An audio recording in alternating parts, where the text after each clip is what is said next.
How's it going, guys and girls and whoever's watching?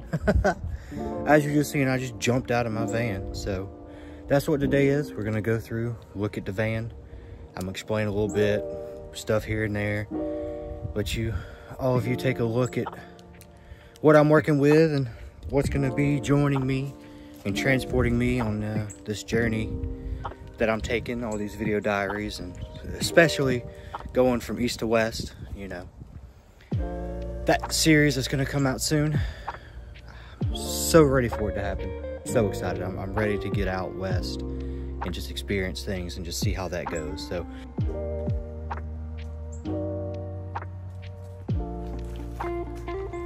bam, how do you get some of that quick B-roll real quick? So first off, we've got the door panels. Just because, you know, it's the first thing you see really when you open the door, if you're looking at the door, is the door panels. They have fabric I bought from Walmart. And so it's just stapled fabric onto, I believe, a 1/4 inch thick plywood. And then behind that is Thinsulate. I have to let a car go by. Thinsulate underneath that, just, you know, stuffed in the corners and everything on the panels. And they do pretty well. It holds up pretty good. It's just a little sticker type thing that I made. You know, just, it was testing carving, because that was the thing I was learning at the time. And then we've got this side that's got a little pull handle. If I could actually show you, there you go. Just because I got tired of pulling at the lock or the actual door handle. So I made a little leather handle to pull. That way I can close it. And then now, I'm gonna zoom out just a little bit so we can see a little better. Once you walk in, you've got this nice little carpet that you can kick your feet off of, get the dust and stuff and dirt off your toes. Because, you know, if you walk around barefoot or just walking with your shoes, you can take your shoes off there. Wipe your feet so it don't get too dirty. And then you walk into the piece de resistance of the build. So this is just everything here. It's a nice little condensed little van, because it's not much room. It's a Ford F-150, so that's smaller, shorter from the top and shorter from the front and the back. But, you know, it fits my needs for exactly what I wanted it to. So let's go ahead and go in this. We'll start with the front. So we've got all of this is my counter space.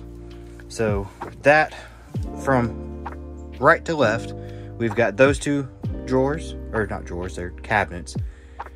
And they hold all of my plates, bowls, food storage. I'm gonna have my stove. Whenever I buy that, it's gonna sit on top of that. And then we got the two drawers. The top drawer is for silverware, so cups, utensils, all of those things, measuring cups, all of those things go up there. The one underneath that is the junk drawer, so it's everything else that doesn't have a specific place can go in that drawer. And, you know, it's a pretty neat thing. Everybody's got to have a junk drawer that they just throw all their stuff that they don't want to organize yet. So that's what that drawer is. And then we keep moving. This entire left side is for my water. So there's a RV sink at the top, and that's a faucet that has a built-in internal pump. I don't know how long it's going to last. It's done me pretty well for now. I didn't really have the space to do a foot pump, so that just works out good because it's just an internal pump. So I just cut it on and it'll go for a few liters, and then it'll cut itself off, so it has a built-in shut off. And then under those two drawers, or I keep saying drawers, under those cabinets, there's my two water tanks, my gray water and my regular water tank underneath there. We'll go through, and after I explain everything in the build, I'll show you each little piece. So we keep going to the left. That's my bed. So it's got two mattress toppers instead of like an actual mattress. So I've got technically a 5-inch mattress. It's a 3-inch. The first one I bought was a 3-inch mattress topper. And then I was like, well, it's not enough. And I didn't want to go super duper high, so I just bought a 2-inch to make it 5 inches. And I don't feel the wood underneath me, because I've got a piece of 3/4 inch plywood sitting on top of frames, which we can show you that when I go into the garage, because you can see it a little bit better that way. And then you move down. That's going to be all of my I need right now or important storage that, you know, it doesn't have to, that I need to quick access to. That's the word I was looking for. So all my clothes, anything that I need, that I think I'll need immediately, that I don't need to open the back doors and go in from the back and go from there. It's got a net, just because I like the net look. I'm trying to do that. It's also got a space in between, so I can stuff stuff in the net. like shoes or just whatever I want to stuff in there. And then we've got, if we keep going further, we've got a little desk set up right here, and it's also where my switch panel is for controlling all of my power. This thing's pretty neat. It's got a leather desk mat that I've made. It had a little fold out table for an additional keyboard, but I don't know if I'll put that back in there. It broke because, you know, it only was attached by 2 screws, and the vibration of driving knocks it out of place. So, but I mean, it'll fit a regular size laptop, and it'll do pretty good. It'll let me do some editing, some work, photo editing, you know, whenever I find a remote job, it'll allow me to do that space there. And then we got the walls. So the walls and the roof are just these little thin pieces of panel board. We found those at Lowe's. It was neat because they were on sale because they didn't really have, it was like, we've got 15 of these left, and so we're putting them on sale. So me and my buddy bought a bunch of them, and so that's what I have on the sides and the roof is that. Behind that, as you can see in that top corner, is Thinsulate. So it's a really good insulation for these type of builds. I've seen everybody who was willing to put in a little extra money. Okay, so it's going to be a weird little cut from what you see there to then me being in a house, but there's a reason for it. It's because I was dumb. So what happened was, during the video I was explaining what my walls and ceilings were made out of, which was 3M Thinsulate. And throughout that entire section that I cut out, it's a very butchered, dumb explanation of actually what it is. So I told myself I'm just going to re-record it just to do the definition and explain a little bit about why Thinsulate is so good and what I used it for. So with me, the Thinsulate goes behind the wooden board walls on my van, so on the side panels and the roof are Thinsulate. And what Thinsulate is it's a lightweight polyester and polypropylene woven fibered mixture. I'm sorry, non-woven fiber mixture. So it's not like this, it's more like this. And so what this is since it's polyester and polypropylene, it's not cotton or wool, which means that it's got a higher rate of temperature, so it can keep you warmer and keep the cold air out. It's, let me get this word right, hydrophobic, which means that it tends to repel mixtures of water. So if it gets wet or rained on, it'll actually just, basically you had the Thinsulate and you got the water, and it'll either just, it won't sit there like it would with wool, it'll actually just repel it and let it go through to not sit there and create mold and create things like that, which was something that I was mainly looking for with insulation, because I didn't want to have to deal with mold or animals or anything like that. Now there's a chance that it could still happen, because it's a higher water resistant, it's not 100% waterproof, so it's just something that I have to be looking out for. But it is a really good insulation to use for these types of builds, because since it's connecting to the exterior of the van, if you get a leak or anything like that, even if it's a small leak, it'll help actually just siphon through the water instead of actually building up water, causing mold, and then you've got rust and mold, and then it's just, your entire van build is ruined. So that's what this little section is. Because in the original video, I butchered that explanation. So that's just a little short back, so we'll cut back to the actual van explanation. So thank you. Let's see, and if I can remember and I can find it all the links to the entire build will be in the description, so you guys can see firsthand how much I've spent and how much I've put into it and how the price fluctuations change. I've just got a few little faux ivy going across the back with some string lights. They do pretty good. I wanted it to be just a little bit extra cozy back there. I just didn't want to hang a bunch of LEDs yet, so that worked out. It was like $5 for both, I think, at 5 and below, so it works out pretty well. And then one thing I forgot is my Max Air fan. I should have talked about that first, but it is what it is. So that is the Max Air Fan Pro, I think is what it's called. It's the one that has the remote. So you don't have to do everything from the panel up here. I can do it from laying in bed, which is what that remote is over there. So I just leave it powered on here from the switchboard, and then I can just cut it on and off from here or with the remote. And it does pretty good. It's got air in and air out. So it just depends on what weather you're dealing with at the time. Whether you'd have the air pulling into the vehicle or the air pulling out of the vehicle. And it does pretty well. So it's not 100% done. I'm still missing just a few things. And one of the big things I'm missing is this. This is my collapsible Kelty cooler. That is a placeholder until I can find a 12-volt fridge that I want to buy.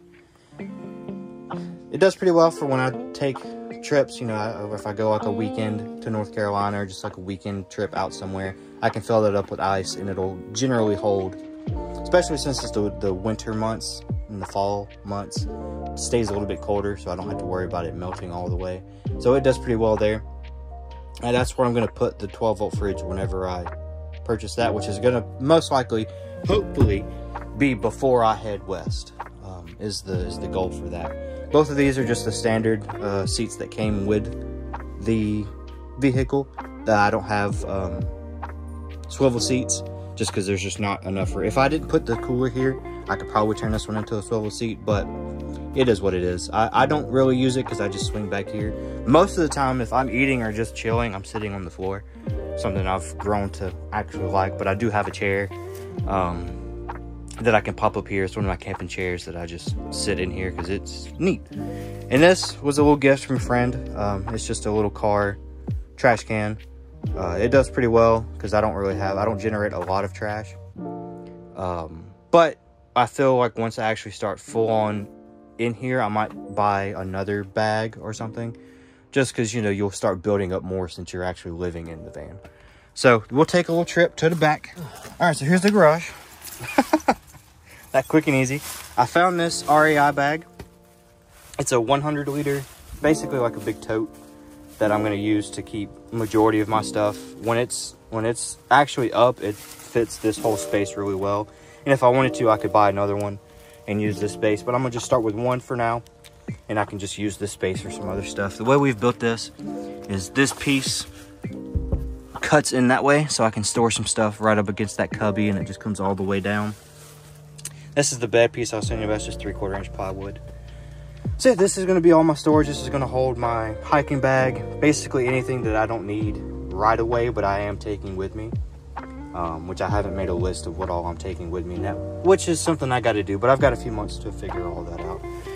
And then in here, in this little hidey hole cover, you can see my power, and just see how that's all set up. So we've got one battery. I may buy another one, but I saved enough space here to put another battery, just because when I buy the cooler, I know it draws a lot of power. So got a 100 watt inverter. Got the Renogy 20 amp controller, which controls everything. I've got 2 shut-off valves, so if something ever happens to the power of whatever, this one, I get it here, this one is connected to the battery. So if anything happens to the battery, I can kill this, save all this potentially. Or if anything happens here, I can kill that, save the battery. This one is connected to the inverter, so if anything happens to the inverter, this will kill. And I can just reset it to make sure the inverter's fine, or if anything happens here that will affect the inverter, this should trip and save the inverter. Hopefully we don't have to deal with any of that. And, you know, cross our fingers that all the power should be fine. But then we come to the top, and we've got 2 100 watt Renogy solar panels mounted to the top. I don't remember how we hooked these up. I believe they are in parallel, but I could be wrong. It could be series. It just depends on the power setup that you're going for. And Renogy gives you the materials online. I think they also send it in the kit that will explain to you which way would be better. And you can just do a bunch of research to figure that out. I've also got the panels on the sides of the doors. I'm gonna put a handle, I believe, on this one, because this is the one that you have to close last. So I gotta put a handle here, because I usually open these doors up when I'm laying in the bed. If I have a good view, I'll open up the back doors. And, you know, it's better than just pulling on the mechanics that the door has. So I'll cut that part out because that's not the thing. We'll get in here and we'll talk about these. So open these doors, and then you've just got the storage. This is going to be where I keep my stove after I buy that. It just holds some bread and some cutting boards that I found that are pretty neat. I got my pan. It's just here. I'm going to rearrange some of this when I get some more things. These are my little storage things. They hold my food, ramen, all that stuff. And I got the bowls and plates in that bottom one, and it does pretty well. And then we'll go over the water a little bit so we can look at that. So these are two Dometic water jugs. I think they're 60-liter jugs. I think I'll have to look and double check before I edit this out. I color coded them, so this blue one is for good water, this black one is for gray water. I just wanted to, you know, just to help me visualize the same. They were the same price. So I just have a pipe going from my pump down here into the water tank, and then this will keep going. It'll keep pulling until it's out, and then I can just pull this out and refill it. I can take this out as well, just unscrew this top piece, and this whole thing comes out, and I can dump my gray water. And then I just got an RV sink that's made specifically to go in like RV campers that I found off Amazon, and it does pretty well. And I can brush my teeth, I can wash my hands, I can do all kind of things in here. And then you just kick this up and it'll tell you how many milliliters. I think it'll use 999 milliliters, and then it'll cut itself off. So math, I don't know how much that is. Maybe about a liter? I don't know math. I haven't had to do math in a while. This is my plant, Jerry. He's real fun. He's a little faux plant that I found just to add a little bit of extra community into the build. So, but yeah, that's the van. That's what's going to be taking me from South Carolina to the other side of the country, and where I'm going to be living and staying for as long as I can. You know, as long as this van is a chucking, I'm going to keep it riding. So, I hope you all have enjoyed. Hope you've learned a little something and are excited to see where this takes me. Because I'm excited to see where this is going to take me. And so, stay tuned. I've got a few other ideas that I'm planning around. You know, shooting some behind the scenes stuff and just shooting some stuff in preparation for the big trip. So, hope you all have a wonderful day, and I'll see y'all later.